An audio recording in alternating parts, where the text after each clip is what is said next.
এটা আমার সাথে একটু বলেন বলেন সাহাবীগণ এই উম্মতের নিরাপত্তা স্বরূপ। বলেন তো নিরাপত্তা না থাকলে কেউ নিরাপদ থাকে? আমাদের জন্য নিরাপত্তা স্বরূপ কারা? তারা নাই বলে এই জন্য আমাদের উপর একের পর এক গজব আসতেছে, বিপদ আপদ আসতেছে। সহিহ মুসলিমের বর্ণনা 2531 নম্বর হাদিস, 2531 এই হাদিসটি মন দিয়ে শুনবো। আবু বুরদা রাদিয়াল্লাহু তাআলা আন তার বাবা থেকে বর্ণনা করেন। তার বাবা বলেন, একদিন আমরা রাসূলুল্লাহ সাল্লাল্লাহু আলাইহি সাল্লামের সাথে মাগরিবের নামাজ পড়লাম। এশার নামাজ আমরা পড়লাম একটু আগে, এর আগের নামাজটার নাম কি? মাগরিব। তিনি বলেন, সাল্লাইনাল মাগরিবা মা রাসূলিল্লাহি সাল্লাল্লাহু আলাইহি ওয়াসাল্লাম, আমরা আল্লাহ রাসূল সাল্লাল্লাহু আলাইহি ওয়াসাল্লামের সাথে মাগরিবের সালাত আদায় করলাম। নামাজ পড়ার পর আমরা কয়েকজন সাহাবী মসজিদে বসে আছি। আমরা বললাম, লাউ জালাসনা হাত্তা নুসাল্লিয়া মাহুল ইশা, আমরা বলাবলি করলাম আমরা যদি বসে থাকি এশা পর্যন্ত, নবীজি এশার নামাজের সময় মসজিদে আসবেন, আসার পর আমাদের ইমামতি করবে, নবীজির ইমামতিতে এশার নামাজটা জামাতের সাথে পড়ে বাসায় যাব। মানে মাগরিব পড়ে মসজিদে বসে বসে বলতেছে, আচ্ছা আমরা যদি এশা পর্যন্ত বসে থাকি, আল্লাহ নবী আসবে, আসার পর নবীর সাথে এশার নামাজটা পড়ে বাসায় যাব, এরকম চিন্তা করে তারা বসে আছে। বিষয়টা কিন্তু সহজ। এই মসজিদ আছে, এখানে মাঠের সামনে একটা মসজিদ, এই মসজিদে আপনারা অনেকে মাগরিব পড়লেন, মাগরিব পড়ার পর বসে বসে জিকির করতেছেন, তেলাওয়াত করতেছেন, আর চিন্তা করলেন যেহেতু মাগরিবের পরে বসে আছি, একটু পরে এশার আজান দিয়ে দিবে, এশার নামাজটা ইমাম সাহেবের পিছনে পরেই বাসায় যাই। হতে পারে কিনা বিষয়টা এরকম? তো সাহাবীদের একদল বসা, তাদের টার্গেট নবীর সাথে এশা পরে বাসায় যান। এক পর্যায়ে রাসূলুল্লাহ সাল্লাল্লাহু আলাইহি সাল্লাম বাসা থেকে বের হয়ে আসলেন মসজিদে। আসার পরে দেখে একদল সাহাবী বসা। নবীজি বললেন, মা জিলতুম হাহুনা, তোমরা এতক্ষণ এখানে বসা, মাগরিব পরে আর বাসায় যাওনি? তারা জবাব দিলেন, হুজুর আমরা এখানেই বসা, মাগরিব পরে আর বাসায় যাইনি। আমরা আপনার সাথে মাগরিব জামাতে পড়েছি, জামাতে পড়ার পর আমরা এখানে আলোচনা করলাম, নাজলিসু হাত্তা নুসাল্লি মাকাল ইশা ইয়া রাসূলুল্লাহ, আমরা পরামর্শ করলাম আমরা এখানে বসে থাকবো এশা পর্যন্ত, আপনার সাথে এশার সালাত আদায় করার পর এরপর বাসায় যাব, এই চিন্তা করে আমরা এখনো বসে আছি। ফাকাল রাসূলুল্লাহ সাল্লাল্লাহু আলাইহি ওয়াসাল্লাম, আহসানতুম আও আসাবতুম, রাসূলুল্লাহ সাল্লাল্লাহু আলাইহি সাল্লাম বললেন, তোমরা ভালো করেছো, আসাবতুম তোমরা সঠিক করেছো, তোমরা ভালো করেছো, তোমরা সঠিক করেছো। ফারাফা রাসাহু ইলাস সামা, রাসূলুল্লাহ সাল্লাল্লাহু আলাইহি সাল্লাম আকাশের দিকে মাথা উঠাইলেন। ওয়া কানা কাসীরাম মিম্মা ইয়ারফাউ রাসাহু ইলাস সামা, নবীজি প্রায় সময় আকাশের দিকে মাথা উঠাইতেন। বুঝেন কথাটা? সাহাবীরা বসা, নবীর সাথে এশা পরে বাসায় যাবে, নবীজি আসলেন, আসার পর যখন শুনলেন তারা নবীর সাথে এশা পরে বাসায় যাবে, তো নবীজি বললেন ভালো কাজ করছো। এটা বলার পর নবীজি আকাশের দিকে তাকাইলেন। হাদিসে আছে নবীজি প্রায় সময় আকাশের দিকে তাকাইতেন। ওয়াকানা কাসীরাম মিম্মা ইয়ারফাউ রাসাহু ইলাস সামা, তিনি প্রায় সময় মাথাটা আকাশের দিকে উঠাইতেন।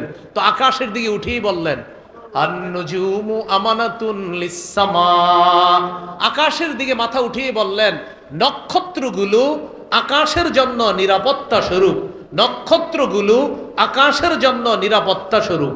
ফাইদা যাহাবাতিন নুজুম আতাস সামা মা তুআদ, যখন নক্ষত্রগুলো বিদায় নিয়ে নিবে, আকাশের উপর সেই ওয়াদা চলে আসবে যে ওয়াদা আকাশকে করা হয়েছে, অর্থাৎ আকাশ ধ্বংস হয়ে যাবে, কিয়ামত হয়ে যাবে।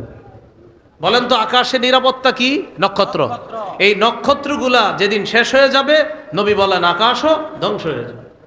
এরপরে বলেন ওয়া আনা আমানাতুন লি আসহাবি, নবী বলেন আমি নবী মুহাম্মদ সাল্লাল্লাহু আলাইহি ওয়াসাল্লাম আমার সাহাবীদের জন্য আমি নবী নিরাপত্তা স্বরূপ। সুবহানাল্লাহ। ফাইদা যাহাবতু, রাসূলুল্লাহ সাল্লাল্লাহু আলাইহি সাল্লাম বলেন আমি যেদিন চলে যাব, আতা আসহাবি মা ইউআদুন, আমার সাহাবীদের উপর ওই বিষয়গুলো আসতে থাকবে যা তাদেরকে ওয়াদা করা হয়েছে। সেগুলা কি?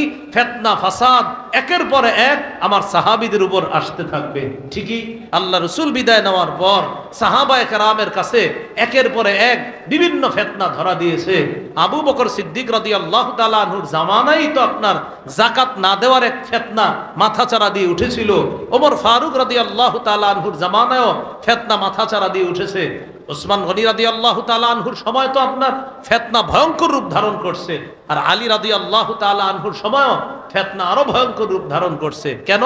নবী বলেন, আমি হলাম সাহাবীদের জন্য নিরাপত্তা স্বরূপ, আমি যতদিন আছি তারা নিরাপদ, আমি চলে যাব তাদের কাছে ফিতনা আসতে থাকবে।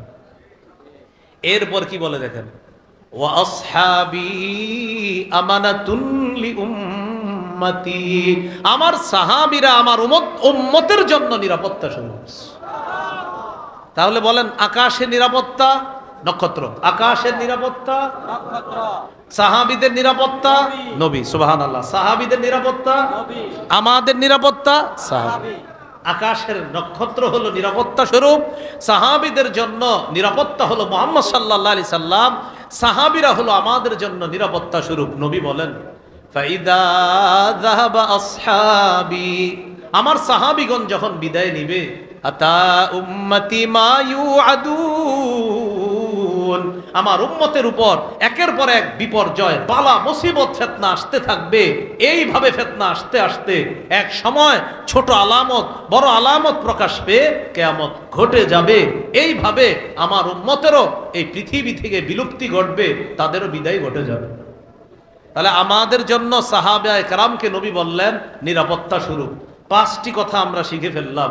সাহাবীদের প্রতি আল্লাহ খুশি, সাহাবীদের রুকু সেজদার প্রশংসা আল্লাহ করেছেন, সাহাবীরা আল্লাহর নির্বাচিত বান্দা।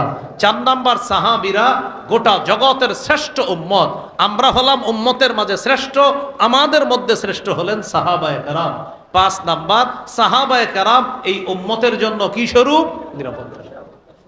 এই উম্মতের মধ্যে শ্রেষ্ঠ উম্মত সাহাবায়ে কেরাম, সারা পৃথিবীর মধ্যে শ্রেষ্ঠ উম্মত আমরা, বলেন আলহামদুলিল্লাহ। আমাদের মধ্যে শ্রেষ্ঠ সাহাবীগণ, সুবহানাল্লাহ। সারা পৃথিবীর উম্মতের মধ্যে শ্রেষ্ঠ উম্মত মুহাম্মদ সাল্লাল্লাহু আলাইহি সাল্লামের উম্মত, আর মুহাম্মদ সাল্লাল্লাহু আলাইহি সাল্লামের উম্মতের মধ্যে শ্রেষ্ঠ যারা হলো সাহাবায়ে কেরাম। সূরা আলী ইমরান 110 নম্বর আয়াতে আল্লাহ বলেন, কুনতুম খায়রা উম্মাতিন উখরিজাত লিন-নাস, তোমরাই হলো সর্বোত্তম উম্মত, উখরিজাত লিন-নাস, যাদেরকে মানুষের কল্যাণের জন্য বের করা হয়েছে। তা'মুরুনা বিল মা'রুফ, তোমাদের গুণ হলো তোমরা সৎ কাজের আদেশ করো, ওয়া তানহাউনা আনিল মুনকার, অসৎ কাজ থেকে নিষেধ করো, ওয়া তু'মিনুনা বিল্লাহ, তোমরা আল্লাহর প্রতি বিশ্বাস রাখো। এই আয়াতে শ্রেষ্ঠ উম্মত দ্বারা 1 নম্বর উদ্দেশ্য রাসূলুল্লাহ সাল্লাল্লাহু আলাইহি সাল্লামের সাহাবীগণ। তাহলে সাহাবীদের প্রতি আল্লাহ সন্তুষ্ট, সাহাবীদের প্রশংসা আল্লাহ করেছেন, সাহাবীগণ আল্লাহর নির্বাচিত বান্দা, সাহাবীগণ গোটা জাতির শ্রেষ্ঠ উম্মত হলো সাহাবীগণ।